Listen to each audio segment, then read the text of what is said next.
같이 한번 따라합시다. 예수가 담긴 대화. 우리가 지난 주일에 일에 대해서 나눴습니다. 오늘은 대화에 대해서, 특별히 일상적인 대화를 영어로 이제 conversation 이렇게 얘기하는데, 그냥 대화가 아니라 우리 믿는 사람, 다시 말해서 예수가 담긴 대화에 대해서 사도 바울이 골로새 교인들에게 뭐라고 권면하고 있는지, 그리고 또 우리가 예수 믿는 사람으로서 우리의 대화를 한번 점검해보는 그런 시간이 되기를 주의 이름으로 축원합니다.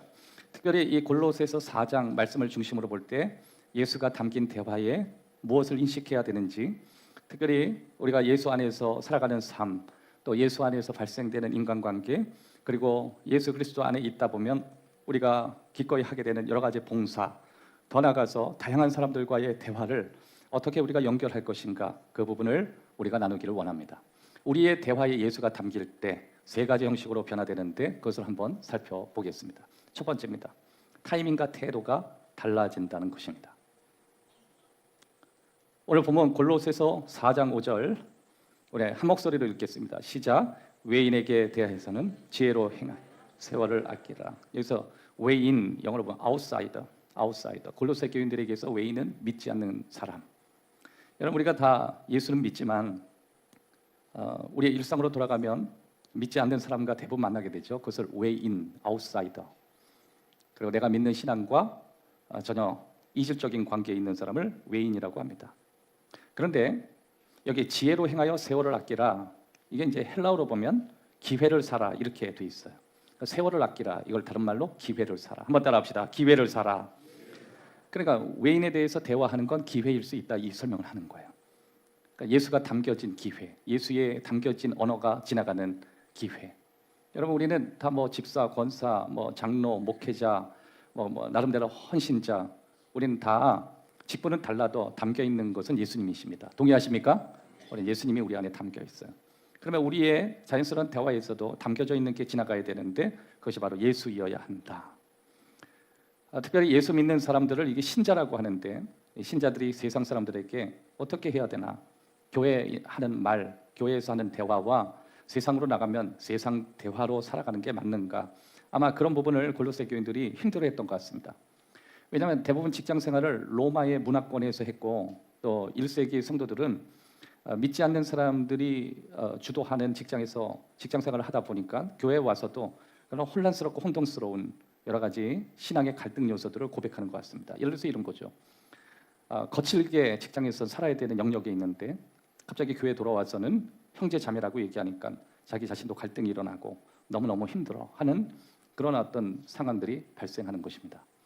여러분, 보통 이제 교회의 문화와 비슷한 문화의 직장에 있으면 괜찮지만, 좀 직장도 직장 나름이잖아요. 뭔가 이게 갈등의 요소를 자꾸만 주고, 내가 어떤 대화에 진행되는 데 있어서 신앙인으로서 뭔가 이렇게 해줄 수 있는 게 전혀 없는 그런 상황에 우리가 닥칠 때 과연 우리의 대화를 어떻게 가져야 될 것인가? 이것은 우리의 문제이기보다도 1세기 성도들의 문제였고, 또 어쩌면 그게 1세기 성도들의 문제뿐만 아니라 저와 여러분의 지금의 문제일 수 있다고 생각합니다. 그런데 기회를 사라, 이 뜻은 다른 말로 타이밍과 태도가 너무 중요하다. 기회는 어떻게 오죠? 타이밍과 태도를 통해서 우리에게 찾아오는 것입니다. 5절에 보면 지혜로운 행동과 기회를 어떻게 활용할 것인지, 세월을 아껴라, 그리고 외인에게는 지혜롭게 행동해야 된다. 여러분, 내가 믿는 사람이라고 그냥 모든 사람이 나를 다 이해할 거라고 생각하면 안 된다는 것이죠. 외인들이 있다. 여러분 가정에도 그렇게 발생하지 않습니까? 여러분의 신앙관에 대해서 동의하는 사람이 있고, 심지어 여러분이 가지고 있는 가치까지도 동의하는 사람이 있지만, 또 집안 안에서 기본적으로 내가 하나님을 믿는 믿음조차도 갈등 관계에 놓여질 수 있는 사람들과 난 어떻게 대화할 것인가, 뭐 여러 가지 가치의 문제가 발생할 수 있다라고 하는 것입니다. 근데 사도 바울은 뭐라 그러냐면, 외인에게 대해서는 지혜롭게 행하는 것, 이게 너무 필요하다. 현명하고 신중하게. 심지어 6절에 보면 은혜로운 언어 생활에 대해서 설명합니다. 너희 말을 항상 은혜 가운데 소금으로 맛을 냄 같이. 은혜 가운데, 이걸 다른 말로 현대적으로 번역하면 우아하게 이렇게 표현할 수 있어요. 우아하게. 은혜 가운데가 우아하게. 따라합시다. 우아하게. 여러분, 은혜스러운 말을 우리가 어떻게 느끼죠? 왜 은혜스럽게 느끼죠? 이게 풍요하고 기름진 언어로 느끼죠? 그거는 우아하게 느끼기 때문에 그래요. 여러분, 예수 믿는 사람은 언어의 마술사입니다. 그래서 예수 믿는 사람들을 좋아해요. 남성들이 호감을 주고 여성들도 참 좋습니다. 이유가 뭐예요? 자신의 언어, 다시 말해서 그들이 지나가는 대화에는 우아함이 있기 때문에 그래요. 교육 왜 받아요? 교육을 받는 1차적인 이유가 뭐예요? 거친 언어를 은혜스럽게 하는 법을 배우는 거예요. 여러분, 예전에 어르신들이 그렇게 얘기했습니다. 거친 욕을 하고 막대머는 말을 하고 필터 없는 말을 하면 어디에서 교육받지 못했다, 이런 얘기 많이 합니다. 교육을 왜 받냐면 말을 우아하게 하는 법이 1차적 교육의 목표인 거예요. 여러분이 자녀를 교육한다는데 그 자녀가 교육이 잘 됐다, 언어 쓰는 법부터 배우는 거죠. 부모와 대화하는 방식. 그러니까 사도 바울도 골로새 교인들에게 대화를 보니까 전 너무 위아래를 향하고 위에서 막 하달하듯이 정말 로마가 느껴지지, 이게 과연 골로새 교인들의 언어인가, 또 심지어 이 문제를 갖고 얘기하는 성도들이 있었던 것 같습니다. 사도 바울이 은혜 가운데 소금에 맛을 내듯이 그렇게 해야 된다. 그러니까 대화를 기회로 어떻게 연결할 것인가에 대해서 설명하는 것입니다. 참 사도 바울이 대단한 사람이죠. 그렇게 우리들이 당연히 할 수 있는 대화로 멈추는 것이 아니고 이것은 우리에게 기회가 될 수 있고, 특별히 아웃사이더, 믿지 않는 사람에겐 기회가 될 수 있다. 여러분, 우리가 가장 치욕스러운 건 뭐냐면, 내가 막말을 할 때 당신 집사님 아니에요? 당신 권사님 아니에요? 그런데 집사 권사가 그런 말 해도 돼요? 이건 정말 모욕 가운데 모욕입니다. 여러분이 혹시 그런 얘기를 듣고 계시나요? 어저께까지는 괜찮은데 오늘부터는 달라지기를 주의 이름으로 축원합니다. 사도 바울이 골로새 교인들에게 하는 말이에요. 너의 말들은 은혜스러워야 한다. 여러분의 가정의 대화를 한번 점검해 보세요. 부부 간의 대화, 부모와 자녀 간의, 고부 간의 대화, 다양한 대화에서 은혜 가운데 진행되고 있는가? 우리는 은혜라고 하면 그냥 주여만 외치는데 이게 과연 주여만 얘기하는 건가? 그건 아니라는 거예요. 너의 언어 가운데는 하나님이 주시는 우아함, 풍성함, 기름짐, 뭐 그런 것입니다. 여러분, 저는 교회 와서도 너무 친하다 보면 은혜가 걷어지고 필터 없이 막말하는 분들이 계시는데 이거 굉장히 위험한 거죠. 교회에서 방송에서 하는 언어들을 쓰시면 돼요. 근데 가끔 우리들은 편하다고 하면서 우리가 내뱉는 말이 편한 말이긴 하지만 은혜가 걷어진 말일 수 있어요. 성경에 예수님은 모든 사람들에게 은혜 안에서 말씀을 하셨습니다. 은혜로운 말과 소금 치듯이 한다, 이것은 또 다른 의미로 볼 때 이건 타이밍에 관한 이야기이기도 하죠. 소금은 적절한 타이밍에 소금이 들어가는 것입니다. 여러 가지 우리는 대화를 하게 되잖아요. 그래, 이런 대화를 하게 됩니다. 어느 날 그냥 툭 던진 말 한마디 뒤에 그 사람이 숨어있는 마음이 있을 수 있는 거예요. 나 요즘 힘들어. 그렇게 얘기하는 사람이 있다고 봅시다. 그러면 그냥 그 사람이 정보 전달을 하는 것이냐? 그건 아니에요. 나 좀 힘드네. 이 말은 뒤에 이면에 나 좀 알아봐줘, 나 좀 들어줘, 그런 거예요. 여러분, 자살 신호 가운데 시그널이 있다 그러죠. 그러면 1차적 시그널이 있고 2차적 내면의 전달 신호가 있다 그래요. 처음에는 힘들어, 외로워, 답답해, 이런 것이지만 그것을 빨리 알아채는 사람이 우선 예수님이 마르다를 인식하셨습니다. 그리고 마르다를 공감하셨을 거예요. 그것이 사실 타이밍 안에 일어나는 거예요. 여러분, 이게 사람이 뭔가 타이밍을 잡고 적절히 그 사람에게 대처를 하기 위해선 온전한 인식과 공감이 동시에 진행되는 것입니다. 예수님은 마르다를 그대로 잘 인식했습니다. 그러니까 마리아가 나를 도와주십시오, 도와주게 해주십시오, 여기에 예수님은 2차적으로 마르다를 잘 이해했고 동시에 그를 공감하면서도 그에게 그것보다 훨씬 더 중요한 것이 담아져야 된다는 것을 가르쳐 주신 것입니다. 너는 오히려 이 귀한 일을 하면서 너는 너의 일에 가장 중요한 것을 잊어버렸다라고 좋은 타이밍에 예수님은 그에게 말씀해 주시는 것입니다. 마르다는 자신의 많은 일에 사로잡혀서 염려하고 있다는 것을 인식하지 못했습니다. 뭐가 정말 중요한지도 모를 정도로 인식의 실패를 경험했습니다. 여러분, 우리가 각각 분주하게 사는 게, 최선을 다해서 사는 게, 열심히 사는 게 믿는 사람의 전부인 것처럼 살다가 어느 날 되돌아보니 나는 그리스도인이라는 걸 잊고 살았던 것입니다. 돈을 많이 버는 것도 좋고 건강한 것도 좋고 이것저것 다 좋은데 내가 오늘 이렇게 염려하고 걱정하고 몰입돼서 사는 것이 내가 그리스도인이라는 걸 잊고 살진 않았나, 인식의 실패가 일어날 수 있는 것입니다. 그런데 예수님이 바로 그 마르다에게 그의 상황을 인식하면서 공감하면서 가장 정확한 타이밍에 그에게 말씀해 주시는 것입니다. 너희 안에 내가 없다. 너의 안에 신앙을 잃었다. 너는 그냥 흔하게 봉사하는 사람과 다를 게 하나도 없다. 너의 안에 하나님이 안 계시다. 여러분, 충분히 우리가 그런 일을 경험할 수 있는 것입니다. 또 마르다는 봉사라는 좋은 일을 하고 있으면서 동시에 예수님의 말씀에 집중하고 있는 마리아와 조화를 이룰 수 있었는데, 그의 태도를 보면 결국 나는 마이너스의 일을 하고 있고 저 사람은 플러스의 일을 한다는 분리된 생각을 하면서 둘을 연계하지 못하는 상황을 가지고 있는 것입니다. 인식의 실패고 공감의 문제였습니다. 결국 예수님은 하나님과의 관계 속에 너의 삶의 우선순위를 놓쳤다라는 것을 담아주셨습니다. 이후에 그가 어떤 변화가 있는지에 대해서는 잘 모르지만 반문하지 않는 걸 보면 마르다는 참 신앙이 깊었던 사람입니다. 여러분, 이 집은 나사로의 집이 아니라는 걸 기억하십시오. 이 집은 마리아의 집이라고도 얘기하지 않는 것입니다. 호스트가 마르다의 집이에요. 그 뜻은 남성 우선주의의 시대였는데 여성이 그 집의 대표였다면 그런 경제권도 있었고 그런 실력도 있었고 그의 인품도 문제가 없었으며 그는 예수님을 대변할 수 있는 여성이었습니다. 그러나 잠시 자신의 인식에 실패가 일어났고 그런 뭔가 자신이 무엇을 가장 중요시 여기는지 혼란스러웠던 것 같습니다. 마르다는 소명이 있었죠. 소명이 있으니까 예수님을 접대했을 것이고 또 소명뿐만 아니라 뛰어난 접객의 능력이 있기 때문에 자기의 능력을 활용했는 것입니다. 그런데 여러 가지 일에 정신이 팔린 거예요. 사랑하는 여러분, 여러분에게도 하나님 주신 놀라운 능력이 있을 것입니다. 소명이 있을 것입니다. 여러분 각자 남들에 비해서 더 주신 능력이 있을 것입니다. 살다 보면 여러 가지 일에 마음 팔려서 분주해서 내가 받았던 은혜를 다 잊어버리고 스스로 모든 내 생각과 내 계획과 내 필요에 사로잡혀 정신이 산만해질 수 있다는 사실을 우리는 꼭 기억해야 되는 것입니다. 전 여러분에게 묻습니다.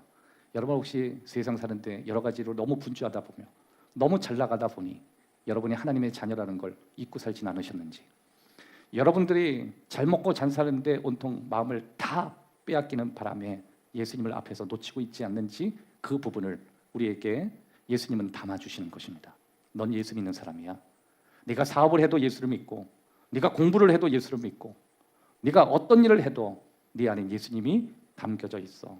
그것을 우리에게 말씀하고 있는 것입니다. 그러니까 오늘도 저와 여러분에게 담아주신 예수님이 내가 가지고 있는 태도를 가지고 적절한 타이밍에 누군가의 인식을 깨우치고 누군가의 공감을 통해서 그가 예수님을 만날 수 있고 훨씬 더 지금보다 나은 삶으로 갈 수 있도록 저와 여러분에겐 기회를 주신다라고 하는 것입니다. 20년 만에 처음 만난 친구를 여러분이 만날 수 있고 15년 만에 여러분의 친구를 만날 수 있습니다. 전 지난번에 이것저것 해보니까 제 친구를 25년 만에 만난 친구도 있었습니다. 저도 이 말씀을 준비하면서 제 자신을 되돌아봤습니다. 25년 만에 친구를 만나니까 친구야 반갑다, 잘 지내지? 너 잘 지내? 그래 나중에 보자. 그리고 그게 끝이었어요. 지나가면서 너 목사 맞니? 이런 생각이 들더라고요. 쿨하게 멋있게 스쳐가는 인연, 한 번의 인연처럼 지나가긴 했는데 어쩌면 그가 25년 동안 예수님을 믿지 않고 내 안에 담아놓으신 이 은혜를 우아스럽게 뭔가 지금보다 훨씬 더 편한 방식으로 그에게 전할 수 있지 않았을까 아쉽기도 하고 이걸 어떻게 해야 될지 고민하기도 했습니다. 여러분도 아마 고민이 되실 거예요. 여러분의 자녀들이 오랜만에 여러분의 집에 찾아왔을 때 그 자녀가 외인, 아웃사이더라면 그 자녀가 나에게 온 것이 이제 마지막 기회. 같이 이제 집으로 들어가면 이제 아버지를 뵈러 딱 들어가면 아버지가 의도적으로 TV를 좀 이렇게 어느 날을 틀어놓으셨어요. 뭘 틀어놓냐면 소리가 들리잖아요. 이제 반야심경 막 이런 거. 저희 아버님은 세상에서 가장 존경하시는 분이 누구냐고 물으니까 스님이셨습니다. 그리고 밖에 나가면 집사님으로 사셨습니다. 아버지 제가 무엇이 되기를 원하셨습니까? 물으면 난 네가 스님 되기 원한다. 그러면은 스님 말고 저는 머리 깎고 싶지 않습니다. 그랬더니 하는 말이 그러면 신부가 되라. 목사는 안 되나요? 목사는 안 돼. 목사는 다 가짜야. 저 그것 때문에 얼마나 많이 싸운지 몰라요. 근데 어느 날 집에 갔더니 반야심경을 막 크게 튼 거예요. 그날 너무 화가 막 치밀어 올랐습니다. 전 영적으로 해석했습니다.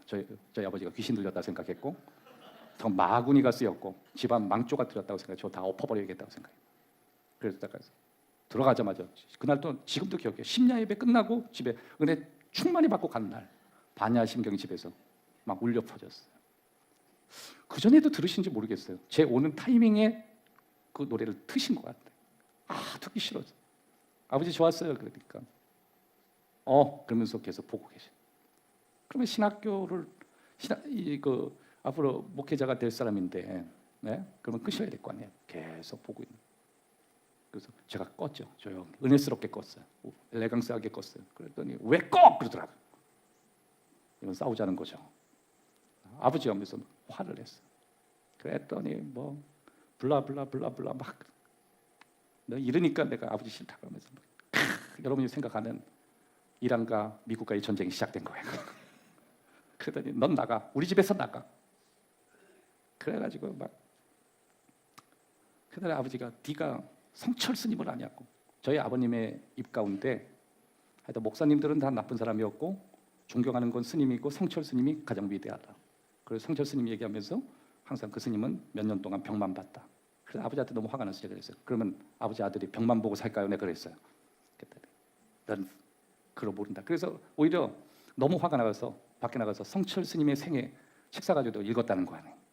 그 별것도 아니더만 뭘 이걸 가지고 했는가. 그래서 그때 굉장히 언짢은 언쟁을 했던 게 기억이 나요. 지금 말씀을 준비하면서 그때 아버님이 생각났습니다. 내가 만약에 아버님이 말했던 그 말의 이면의 뒤를 내가 이해했다면 나는 그 기회를 복음으로 쓰지 않았을까.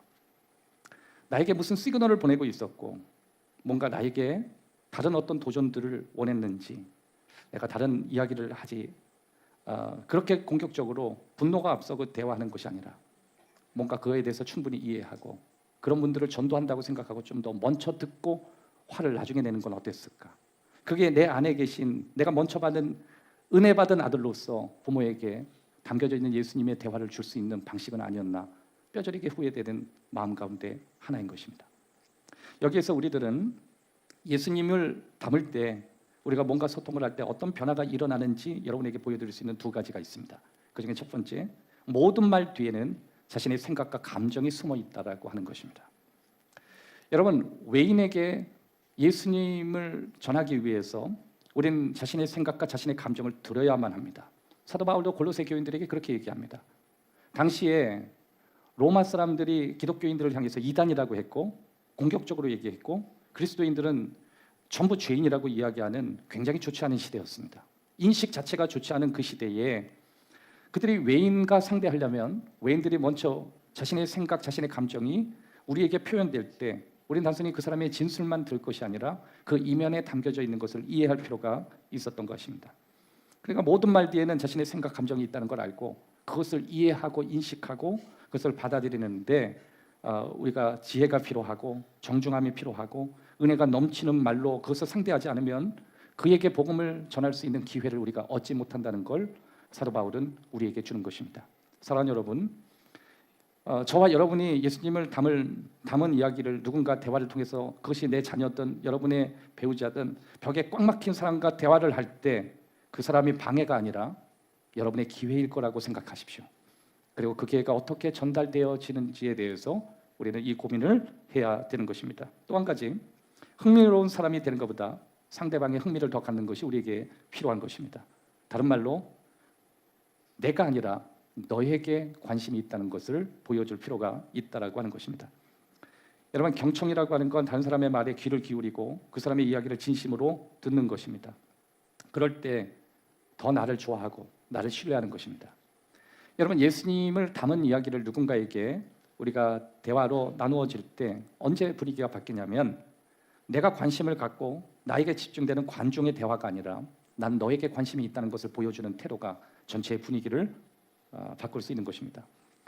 여러분, 언제나 이렇게 내가 너에 대해서 관심이 많고 나에 대해서 그렇게 흥미가 없다라는 것을 가질 때 우리에게 찾아오는 삶의 태도는 겸손함과 상대를 배려하는 것입니다. 상대를 더 존중하게 되고 그 사람의 생각, 그 사람의 감정에 공감하는 태도를 갖게 되는 것입니다. 그래서 이렇게 카운셀러들의 특징이 뭐냐면 말을 많이 하는 것을 줄이고 상담하러 찾아오는 사람들의 이야기를 들으면서 그 사람의 대화를 계속 이어갈 수 있고, 보통 이렇게 여러분들이 상담을 하게 되면 의사가 여러분들을 이렇게 찾아보지 않습니까? 상담하러. 그러면 대체로 그 표정을 어떻게 보죠? 여러분 요새 TV 보시는지 모르겠는데 오은영 박사가 요새 뭐 금쪽이 이런 거 많이 다루는데 그 오은영 박사 보면은 가끔 막 이게 울기도 하고, 세상 권세가 이미 패배했기 때문에 고난받는 사람들이 결국 최후의 삶에서 승리할 수 있다는 것을 그에게 가르쳐주면서 그가 영적인 싸움을 끊임없이 싸울 수 있도록 격려해 주시는 것입니다. 이 세 가지의 내용은 다 뭐냐면 예수님이 누군가의 삶에 아름답게 전달되었을 때 그 인생이 하나님을 향해서 움직여지는 것입니다. 여러분, 우리가 무심코 던진 말 한마디 그럴 수 있잖아요. 당신 요새 괜찮아? 너 요즘 괜찮아? 너 요즘 사는 거 어때? 아니면 내가 성도님을 위해서 기도합니다. 제가 여러분을 위해서 기도합니다. 저도 가끔 목회자다 보니까 목사님을 위해서 기도하겠습니다 라는 얘기가 진심으로 받아들여지고 그런 고백이 들을 땐 꼭 기도해 주십시오. 감사합니다. 성도님의 기도로 제가 지금보다 훨씬 목회를 잘하고 싶습니다.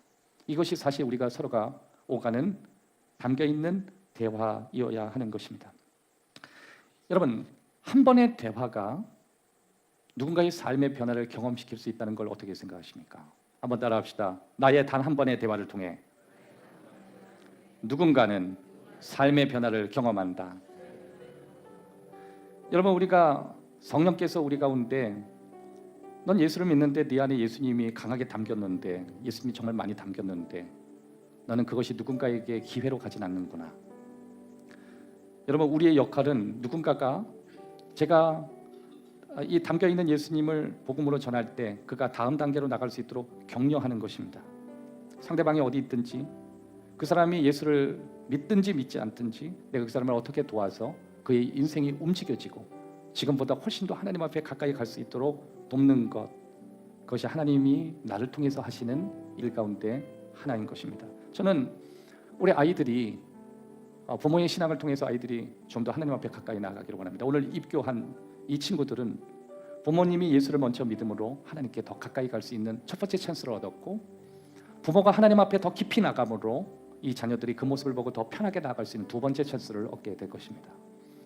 여러분들이 하나님을 잘 믿음으로 누군가를 여러분을 주목하게 하시고 여러분이 우아한 표현을 통해서 예수님을 믿는 신앙이 건너갈 때 그들은 예수님을 더 잘 믿고 싶은 마음들이 일어나기 시작할 것입니다. 하나님은 여러분을 통해서 누군가의 삶이 다음 단계로 나아가기를 하나님은 원하십니다.